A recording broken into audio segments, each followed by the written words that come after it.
ஏற்படக்கூடிய நோய் முதலில் நீர் சத்து குறைவு, சிறுநீரகம். இரண்டாவது பாதிக்கப்படுவது உணவு மண்டலம், ஈட் ஸ்ட்ரோக் என்று சொல்லக்கூடிய மூளையை பாதிக்கக்கூடியது. இது மிக மிக மிக தீவிரமாக பார்க்க வேண்டிய ஒரு வியாதியாகும். அந்த ஹீட் என்பது நேரடியாக மூளையை தாக்கி அவர்களை மயக்கமுறை செய்யும். அவர்களுக்கு எல்லா விதமான ஒரு கோமா நிலையில கூட கொண்டு செல்லும். டெண்டர் கோகனட், தேங்காய் இளநீர் எடுத்துக்கொள்ளலாம், பட்டர் மில்க் எடுத்துக்கொள்ளலாம், நேரடியான பழச்சாறுகளை எடுத்துக்கொள்ளலாம். அதற்கு பதில் செயற்கை பானங்களை அவர்கள் தொடவே கூடாது. மேலும் மஞ்சளாக இருந்தால், ஒன்று, நீங்கள் உப்பை வெளியே தள்ளுகிறீர்கள், இரண்டு, நீங்கள் குடிக்கிற நீர் சத்து பத்தவில்லை என்று. செல்போன் பார்க்கறது, மூளையை ஆக்டிவா வச்சுட்டு அன்டைமா போய் ஜங்க் ஃபுட்டு சாப்பிட்றது, சாப்பிட்ட உடனே அப்படியே படுத்துக்கிறது. நியூஸ் பிளஸ் தமிழ் நேயர்களுக்கு வணக்கம். நான் உங்க விஜய் மீனா. இன்று இருக்கக்கூடிய சூழ்நிலையில கோடை காலத்தினால மக்கள் நோய் ரொம்பவே பாதிப்புக்கு உள்ளாகுறாங்க. இதனால அனுபவம் வாய்ந்த 4 பட்டம் பெற்ற டாக்டர் பாரி சார் வந்திருக்காங்க. அவங்களுடைய மருத்துவ அனுபவத்தை பத்தி நம்ம அவங்கள்ட்ட கேட்டு தெரிஞ்சுக்கலாம். வணக்கம் சார். வணக்கம். எப்படி சார் இருக்கீங்க? நல்லா இருக்கிறோம், ரொம்ப மகிழ்ச்சி. இந்த ஒரு சரியான நேரத்தில் சரியான தலைப்பின் கீழ் இந்த நேயர்களோடு என்னுடைய மருத்துவ அனுபவத்தையும் மருத்துவ கருத்துக்களையும் பகிர்ந்து கொள்வதற்கு ஒரு வாய்ப்பு அளித்திருக்கிறீர்கள். இந்த நியூஸ் பிளஸ் தமிழ் சேனலுக்கு என்னுடைய வாழ்த்துக்களையும் என்னுடைய நன்றியும் தெரிவித்துக் கொள்கிறேன். நான் டாக்டர் பாரி, எம்கேபி நகரில் கடந்த 45 ஆண்டுகளாக பொது மருத்துவமும் சர்க்கரை நோய் மருத்துவமும் என்னுடைய தொழிலாக செய்து கொண்டு வருகிறேன். நான் ஒரு 4 மருத்துவ நூல்களையும் 3 தமிழ் நூல்களையும் ஏற்றி இருக்கிறேன். அதே போல் உலக நாடுகளில் முக்கால்வாசி நாடுகளுக்கு சென்று அங்கே இருக்கிற மருத்துவ கலைக்கூடங்களையும் மருத்துவத்தில் ஏற்படுகிற மாநாடுகளையும் கலந்து கொண்டு என்னுடைய விஞ்ஞான அறிவை என்னால் முடிந்தவரை நான் நிலைநிறுத்தி இருக்கின்றேன். அதனுடைய அடிப்படையிலே இன்றைய தினம் இந்த சேனலின் மூலமாக கோடை காலத்து கொடிய நோய்கள் பற்றிய ஒரு விழிப்புணர்வை தரும் விதமாகவும், அந்த வியாதிகளை பற்றி விளக்கமும், அந்த வியாதிகள் வராமல் இருக்க என்னென்ன தடுப்புகளை செய்ய வேண்டும், அது வந்து விட்டால் என்னென்ன நடவடிக்கை எடுக்க வேண்டும் என்ற ஒரு தலைப்பிலே உங்களுடன் நான் பேச இருக்கிறேன். காலத்துல மக்கள் ரொம்ப பாதிக்கப்படுறாங்க. பல வகையான நோய்கள் வந்துகிட்டு இருக்கு. என்னென்ன நோய் சார் வரும்? உலகம் வெப்பமயம் ஆனதால் கடந்த 50 ஆண்டுகளாக பருவநிலையும் இந்த பூமி மேல் இருக்கிற வெப்பமும் அங்கே ஏற்படுகிற அந்த உஷ்ணநிலையும் நீர் ஹியூமிடிட்டி என்று சொல்லக்கூடிய நீர்த்தன்மை நிலையும் வெகுவாக மாறிக்கொண்டிருக்கிறது. அதற்கு காரணம் அணுயுகம், அதற்கு காரணம் தொழில் புரட்சி என்ற முறையிலே இந்த விண்வெளியும் இந்த பூமியுடைய நிலப்பரப்பும் மாசுபட்டது ஒரு காரணம்.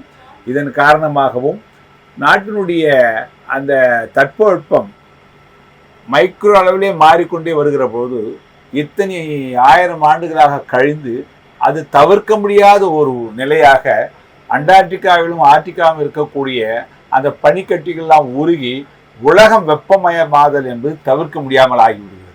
ஆக சாதாரணமாக கடந்து போக வேண்டிய இந்த கோடை காலம் இப்பொழுது அது வியாதியினுடைய ஒரு கொடுமை காலமாக மாறிவிட்டது. அந்த அடிப்படையிலே நாங்கள் மருத்துவராகி கிட்டத்தட்ட 50 ஆண்டுகள். நாங்கள் 1980 பார்க்கிற பொழுது இது ஒரு பிரச்சனையாகவே இல்லை. ஆனால் 2000க்கு பிறகு இது ஒரு மாபெரும் பிரச்சனையாக தலையெடுக்கிறது. இந்த காலத்தில் வரக்கூடிய நோய்களை நம்ம 4 வழியாக பிரித்து கொள்ளலாம். ஒன்று, அந்த கோடையினுடைய வெப்ப தாக்குதலால் ஏற்படக்கூடிய நோய்கள். 2, இந்த கோடை காலத்திலே நாம் உணவை சரியாக கையாளாததால் ஏற்படக்கூடிய நோய்கள். 3, இந்த கோடை காலத்திற்கே காத்திருந்து நம்மை தாக்கக்கூடிய வைரஸ் கிருமிகள். 4வதாக என்று சொல்லப்போனால் இந்த நேரடியாக இந்த கோடையினால் நமக்கு உடம்பிலேயும் தோலிலேயும் ஏற்படுகின்ற மாற்றத்தால் வரக்கூடிய நோய்கள். ஆக ஏறக்குறைய ஒரு 10 நோய்களை நாம் இந்த கோடை காலத்திலே நம்மை வருத்துவதாக நாம் ஒரு பட்டியலிட்டுக் கொள்ளலாம்.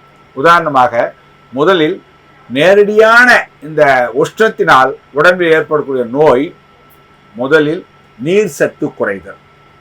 காரணம், 20 கிலோ கொண்ட ஒரு மனிதன் ஒரு நாளைக்கு 1 லிட்டர் தண்ணி எடுத்துக்கொள்ள வேண்டும். அப்படி இல்லாமல் தன்னுடைய குறைபாடு ஏற்படுகிற போது அதில் எல்லா விதமான பிரச்சனைகளும் ஏற்படுகிறது. முதலில் பாதிக்கப்படுவது கிட்னி, சிறுநீரகம். 2வது பாதிக்கப்படுவது உணவு மண்டலம். 3வது பாதிக்கப்படுவது இதயம், அதனுடைய பிபி அப்படியே இறங்குவதற்கு வாய்ப்பு இருக்கு. நான்காவது, கொடுமையிலும் கொடுமை, ஈட் ஸ்ட்ரோக் என்று சொல்லக்கூடிய மூளையை பாதிக்கக்கூடியது. இது மிக மிக மிக தீவிரமாக பார்க்க வேண்டிய ஒரு வியாதியாகும். அந்த ஈட் ஸ்ட்ரோக் என்பது மிக மிக எமர்ஜென்சியான, உடனடியாக தீர்வு காண வேண்டிய ஒரு வியாதியாகும். உதாரணமாக, நம் உடம்பிலே பிட்யூட்டரி கிளாண்ட், தெர்மோ ரெகுலேட்டர் என்று சொல்லக்கூடிய ஒரு புள்ளி இருக்கிறது, ஒரு சென்டர், ஒரு மையம் இருக்கிறது. அந்த மையம் அதிகமான வெப்பம் சென்றால் உடனடியாக உடம்பில் இருக்கிற நீரை தேக்கி வைக்கிற விதமாக உள்ளே இருக்கிற அந்த வேர்வையை வெளிப்படுத்தி உடம்பை குளிர வைக்கும். குறைவான குளிர் இருந்தால் நமக்கு குளிரை ஏற்படுத்தி அந்த தசைகளை நடுங்க வைத்து அது வெப்பத்தை உற்பத்தி பண்ணும். இதுதான் தெர்மோ ரெகுலேட்டரி சென்டர் என்று மூளையில் இருக்கக்கூடிய ஒரு சின்ன மையம். ஆனால் சில நேரத்தில் சிலருக்கு இந்த மையம் செயலிழக்கிறபடியால் அந்த ஸ்ட்ரோக், அந்த ஹீட் என்பது நேரடியாக மூளையை தாக்கி அவர்களை மயக்கமுறை செய்யும். அவர்களுக்கு எல்லா விதமான ஒரு கோமா நிலையில கூட கொண்டு செல்லும். உடம்பில் இருக்கிற அத்தனை உறுப்புகளும் செயலிழக்கக்கூடிய ஒரு பெரிய ஒரு பிரச்சனை ஏற்பட்டுவிடும். இதுதான் ஹீட் ஸ்ட்ரோக் என்று சொல்வார்கள். இது ஒரு எமர்ஜென்சி ஆகும்.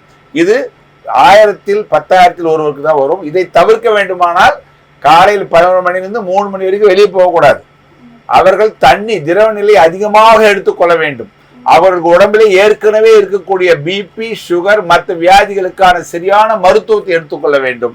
அவர்கள் வெப்பத்தை தாங்கக்கூடிய வெண்மையான கதர் ஆடைகளையும் வெண்மையான பருத்தி ஆடைகளையும் அணிய வேண்டும். எல்லாவற்றுக்கும் மேலாக அவர்கள் இருக்கிற சூழ்நிலையை புரிந்து கொண்டு அவர்கள் வெளியே வெகு தூரம் செல்ல வேண்டும் என்றால் அவருடைய குடும்ப மருத்துவருடைய ஆலோசனை பெற்று செல்ல வேண்டும். இது நேரடியாக ஹீட் ஸ்ட்ரோக். டீஹைட்ரேஷன் என்று சொல்கிற போது உடம்பு என்னதான் வேர்வையை வெளி தள்ள தள்ள தள்ள உடம்பை குளுமைப்படுத்த உள்ளே தேவைப்படுகிற நீர் சத்து மிக வேகமாக குறைந்துவிடும். அதை சரி கட்டுவதற்கு நீங்கள் நீர் பருக வேண்டும்.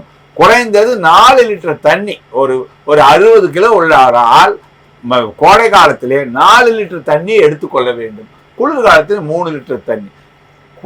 தோராயமாக நாம் சொல்லுவது 20 கிலோ உள்ள ஒருத்தர் 1 லிட்டர் தண்ணி எடுத்துக்கொள்ள வேண்டும். வெறும் தண்ணி மட்டும் போதுமா என்று சொல்லுகிற பொழுது போதாது.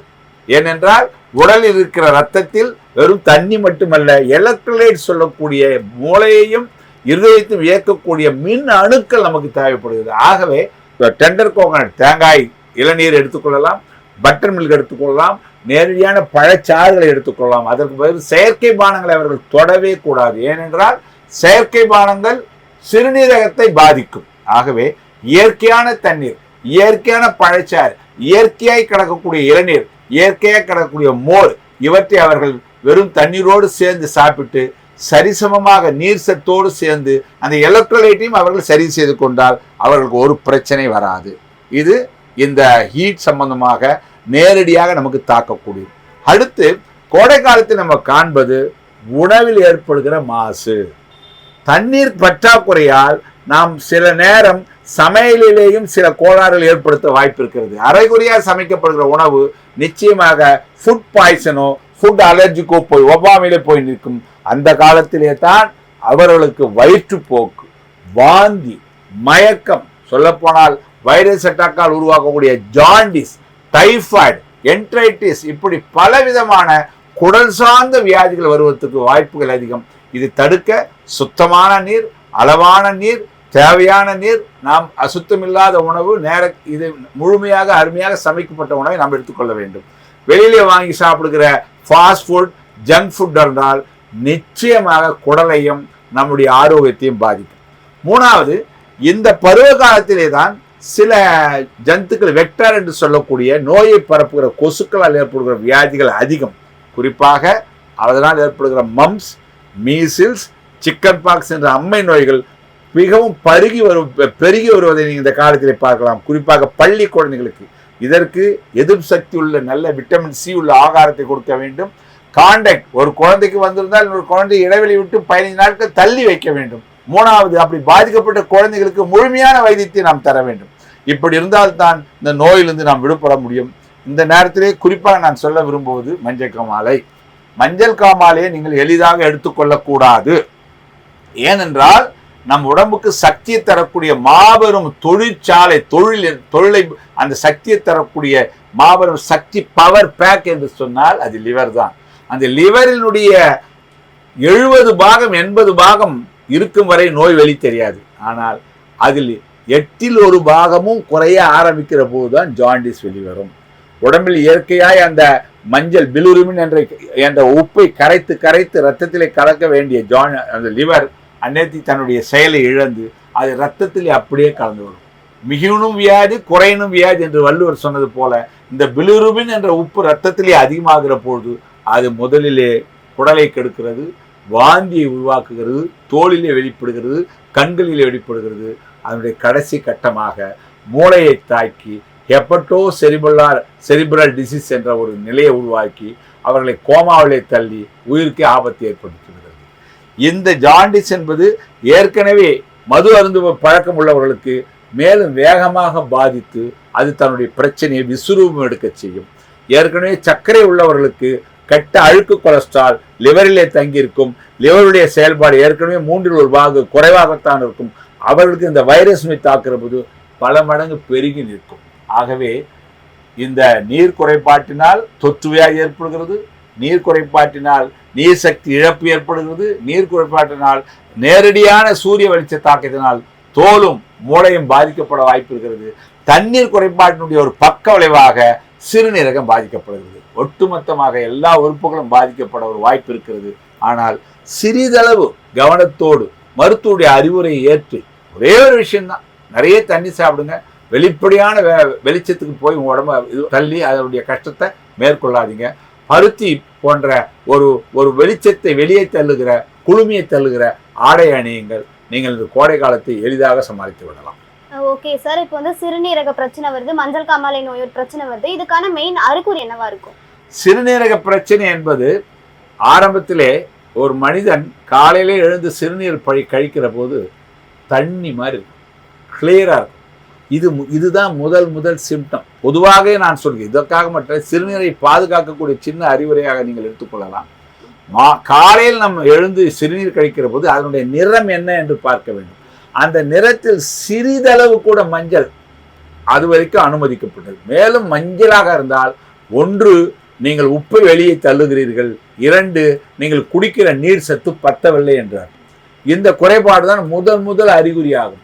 நீங்கள் நன்றாக காலையில் எழுந்தவுடன் வெறுவைத்தில் 2 டம்ளர் தண்ணி குடித்து விட்டு ஒரு வாக்கிங் போயிட்டு வந்த பிறகு ஒரு பழம், ஆகாரத்தை கழித்து ஒரு அரை ஒரு தண்ணி, 1க்கு போயிட்டு வரப்பெல்லாம் 2 டம்ளர் தண்ணி நீங்கள் பழக்கப்படுத்திட்டு ஏறக்குறைய 4 லிட்டர் தண்ணி நீங்கள் குடிச்சிட்டிங்கன்னா சிறுநீரக ஹாப்பியாக அது பாட்டுக்கு தன்னுடைய கடமைகளை செய்யும்.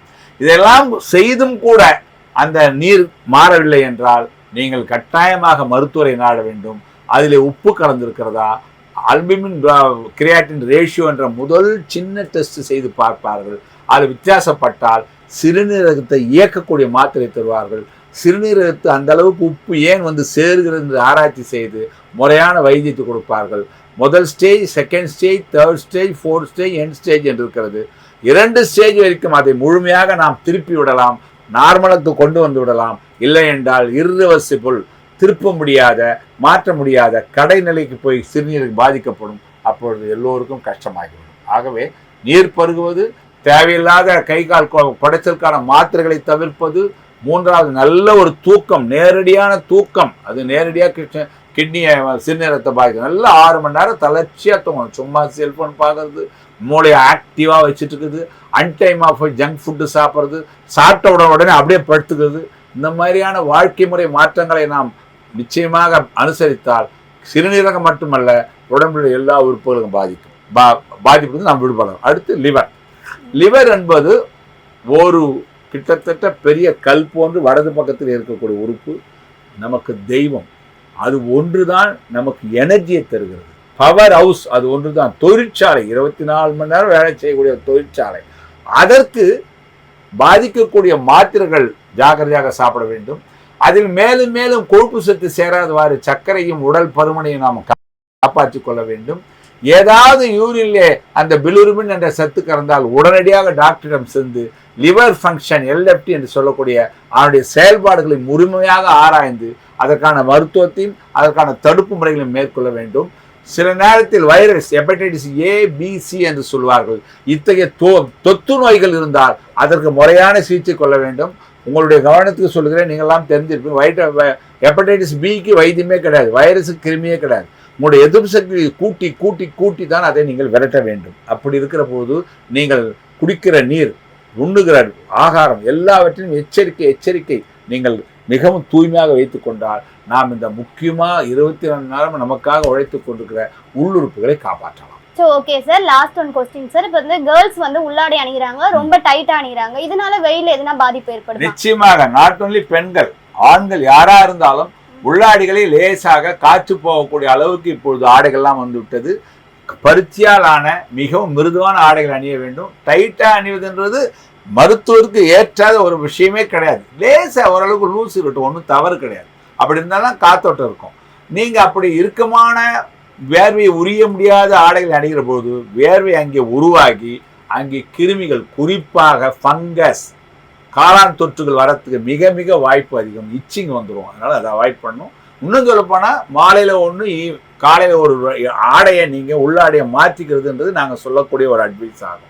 இது அது மட்டும் இல்லாமல் ஒரு சின்ன இச்சிங் இருந்தாலும் நீங்களே மருந்து வாங்கி போடக்கூடாது. மருத்துவர்கிட்ட போய் இது காளான் சம்மந்தப்பட்டதா, ஃபங்கஸ் சம்மந்தப்பட்டதா, பாக்டீரியாவா, அலர்ஜியான் என்று அது பகுப்பாய்வு பண்ணி அதுக்கான முழுமையான வைத்தியத்தை செல்லணும். இல்லை என்றால் அங்கிருந்து அந்த ஃபங்கஸ் கிருமி அது உடல் பூரா பாதிக்க வாய்ப்பு இருக்கிறது. குறிப்பாக நம்முடைய அழகையும் நம்முடைய உடல் நலத்தையும் கெடுக்கக்கூடிய ஒரு வாய்ப்பு அதற்கு உண்டு. எனவே நீங்கள் எச்சரிக்கையாக நிறைய நீர் சாப்பிடும். அதே நேரத்தில் இன்னொன்று பாருங்கள், நிறைய தண்ணி சாப்பிட்டீங்கன்னா உங்களுக்கு வேர்வையில் இருக்கக்கூடிய உப்பு கூட குறையும். சாதாரண வேர்வையாக போயிடும். உப்புன்று வேர்வைன்றது எல்லாமே தண்ணி நினைக்காதீங்க. உப்பு கலந்து வேர்வை, சாதாரண ஒரு வேர்வை உண்டு. உப்பு கலந்து வேர்வை வந்து விட்டால் நிச்சயமாக அரிப்பு ஏற்படும்.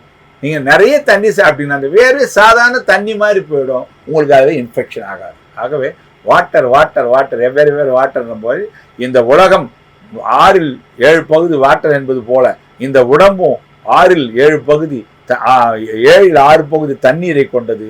ரத்தம் தண்ணீர் தான். ஆகையினால இந்த உடலில் இருக்கிற ரத்தம் சுழற்சியாகவும் உள்ளிருக்கிற உறுப்புக்கெல்லாம் நீங்கள் அந்த எனர்ஜியை ஃபியூலை கொடுக்க வேண்டும் என்றாலும் தண்ணீர். ஆனால் என்னுடைய அட்வைஸ், ஐஸ் வாட்டர் மட்டும் சாப்பிடக்கூடாது. ஐஸ் வாட்டர் கட்டாயம் சாப்பிட கட்டாயம் கிட்னியில் கல் வந்துடும்.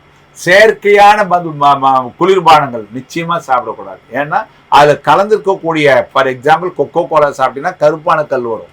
இது 1981 நாங்கள் ஆராய்ச்சி பண்ணி இந்த ஊடகம் இல்லாத காலத்தில் நாங்கள் இந்து பேப்பரில் எழுதியிருக்கிறோம் 10 டாக்டர்ஸ். அந்த மாதிரி கொக்கோ கோலா சாப்பிட்டா கருப்பு கல், ஃபேண்டா சாப்பிட்டா மஞ்சள், லிம்கா சாப்பிட்டா வெள்ளை கப்பல்லாம் என்ன அர்த்தம்? அந்த செயற்கை பானத்தில் கலக்கக்கூடிய நிறமிகள், பிக்மெண்ட்ஸ் கல்லா மாறதுக்கு வாய்ப்பு இருக்குது. ஒரு தண்ணியை கூல் பண்ண கல்லா மாறுது. அது மாதிரி நம்ம ஐஸ் வாட்டர் சாப்பிட அது கூலாகி கல்லா மாறிடும். அதனால கிட்னியில் கல் வரதுக்கான வாய்ப்புகள் அதிகம். ஆகவே நீங்கள் குளிர்பானங்களையும் குளிர்ச்சியான தண்ணி, இயற்கையான தண்ணி சாப்பிடுங்க. இன்னும் எங்களை கேட்டால் வார்மாக சாப்பிடுங்க. WWT வார்ம் வாட்டர் தெரப்பி என்பது சில ஆராய்ச்சி. அதில் நானும் ஒரு சிறு மருத்துவன். ஒரு நாளைக்கு நீங்கள் 1 டம்ளர் சுடுதண்ணி சாப்பிட்றது 2 டம்ளர் ஆர்டினரி வாட்டர் சாப்பிட்றதுக்கு சமம். அதனால் குளுமையான வாட்டர் போல சிறிது சூடு ஏற்றப்பட்ட வாட்டர் சாப்பிட்டு உடம்புக்கு இன்னும் நல்லது. வெயில் வெப்பத்தின் தாக்கத்தினால பெண்களும் சரி ஆண்களும் சரி அதிகமா கிரீம் யூஸ் பண்றாங்க. இதனால பாதிப்பெல்லாம் ஏற்படுமா? கிரீம் என்பது எல்லாமே கிரீம் இல்லை, எல்லாமே மருந்து இல்லை, எல்லாருமே டாக்டர் இல்லை. சன் ப்ரிவென்டிவ் கிரீம், அதை மட்டும் சன்னுடைய ஒளி யூவி லைட்டை தடுக்கக்கூடிய கிரீம். அதில் நிறைய நல்ல கம்பெனியாக நல்ல ஒரு நிறுவனத்தால் ஏற்பட்ட மிகவும் தரமான கிருமி தாராளமாக பயன்படுத்தலாம். அதில் தவறே கிடையாது. ஆனால் அது தரம் இல்லாமல் இருந்து அதில் அதிகமான கெமிக்கல் சேர்க்கப்பட்டால் நாள்பட அது தோலை பாதித்து விடும். எனவே நீங்கள் முகத்தை மூடிக்கொண்டு சில குழந்தைகள் போகிறாங்க பெண்கள், அதுவே போதுமானது. ஒரு பனியன் கிளாத்தோட கையெல்லாம் மூடிட்டு வண்டி வெட்டுறாங்க, அதுவே போதுமானது. நம்ம பழங்காலத்தில் 30 வருஷம் முன்னாடி இந்த கிரீம்கள்லாம் இருந்துதா? ஒன்றும் கிடையாது. லேசான ஒரு லைட்டாக ஒரு நல்ல எண்ணெய், தேங்காய் எண்ணெய் இதை தடவிட்டு போனாவே அதில் இருக்கிற அழுக்குகள் ஒட்டி கொண்டும் அதை வாஷ் பண்ண தோல் பலன்னு ஆகிடும். ஆகவே இயற்கையோடு நீங்கள் இயங்க முற்படுங்கள். இல்லை என்றால் மருத்துவருடைய அறிவுரையோடு சில சன்கிரீம்களை நீங்கள் பயன்படுத்தலாம். இப்போ வந்து பீரியட்ஸ்க்கு வந்து நாப்கின் யூஸ் பண்ணுறதுனால வெயில் எதனா பிரச்சனை வருமா?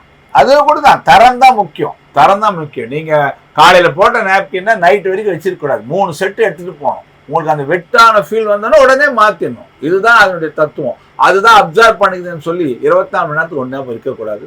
அடிக்கடி மாற்றிக்கொண்டால் எந்த ஒரு பிரச்சனையும் இல்லை. சார் பெஸ்டான ஒரு நாப்கின்னா என்ன சார் சொல்லுவீங்க? அது நான் சொல்லக்கூடாது. அது ஏன்னா அது மீடியாவில் நான் அது ப்ரொமோட் பண்ணுற மாதிரி ஆகிடும். எவ்வளோ நல்ல விலை உயர்ந்த தரமான நாப்கின்கள் இருக்குது, அதை நாம் பயன்படுத்தலாம். ஓகே மக்களே, கோடை காலங்கள்ல என்னென்ன நோய் வரும், அதற்கான அறிகுறிகள் என்ன, அதை வந்து நம்ம எப்படி கட்டுப்படுத்த முடியும்ங்கிற பல தகவல்களை வந்து நம்ம இன்னைக்கு தெரிஞ்சுக்கிட்டோம். ஓகே, இது மாதிரி இன்னொரு நிகழ்ச்சியில நான் உங்களை சந்திக்கிறேன். நன்றி, வணக்கம்.